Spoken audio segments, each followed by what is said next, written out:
Hujambo na karibu, na tafadhali kumbuka kusubscribe.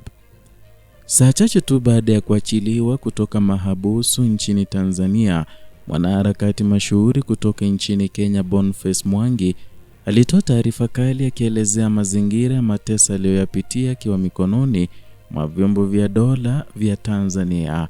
Tukio hilo limeibua mjadala mpana kuhusu uhuru wa kujieleza, haki za kibinadamu na mshikamano ndani ya Jumuiya ya Afrika Mashariki ama ukipenda EAC.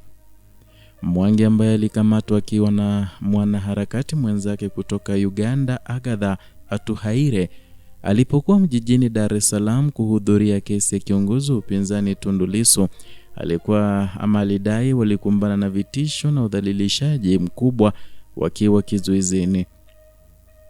Kwa mujibu wa taarifa iliyotolewa baada ya kuachiliwa kwake, alieleza kuwa walitishwa na kuwekewa masharti ya kutofichua yaliyowakumba, huku wakionyeshwa kuwa walikuwa wakifanyiwa hivyo kwa niaba ya Rais wa Tanzania Samia Suluhu Hassan.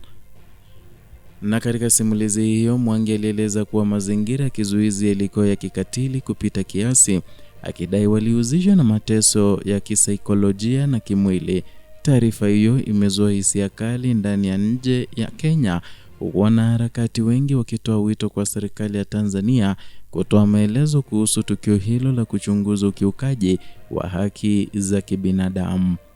Tukio hilo linakuja wakati ambapo mataifa ya wanachama wa EAC yanajaribu kuimarisha ushirikiano wa kisiasa, kijamii na kiuchumi kupitia nyaraka katika hati ya kusafirisha na vilevile kusafiria ya jumuiya hiyo ama ukipenda EAC passport. Hata hivyo, hatua ya kuwakamata wanaharakati kutoka nchi jirani imeibua maswali kuhusu halali na utekelezaji wa mikataba ya ushirikiano na iwapo haki za raia wa nchi wanachama zinazoheshimiwa ama zinaheshimiwa kikamilifu. Kwa mujibu wa vyanzo vya karibu na mwanaharakati huyo, Mwangi na Atuhaire walizuiwa kwa siku 4 kabla ya kuachiliwa na kufuatia shinikizo kutoka kwa Kenya na wanaharakati wengine barani Afrika. Tukio hilo pia limezua mgawanyiko wa maoni miongoni mwa viongozi wa Kenya, wakati baadhi ya viongozi walilaumu viongozi wa Tanzania kwa ukiukaji wa haki. Wengine walitetea hatua hiyo wakidai wanaharakati hao walivuruga utulivu wa umma.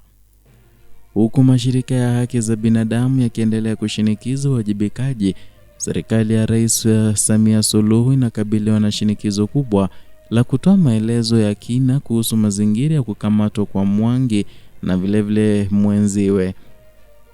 Mwanaharakati na seneta wa Kenya Okiya Mtata alieleza kuwa tukio hilo ni tishio kwa maadili ya msingi ya Jumuiya ya Afrika Mashariki ambaye anahimiza mshikamano, haki na utawala wa sheria. Tukio hili linaangazia changamoto kubwa katika juhudi za Afrika Mashariki kuimarisha ushirikiano wa kikanda, hasa pale ambapo haki za raia kutoka nchi wanachama zinapovunjwa bila maelezo ya kutosha.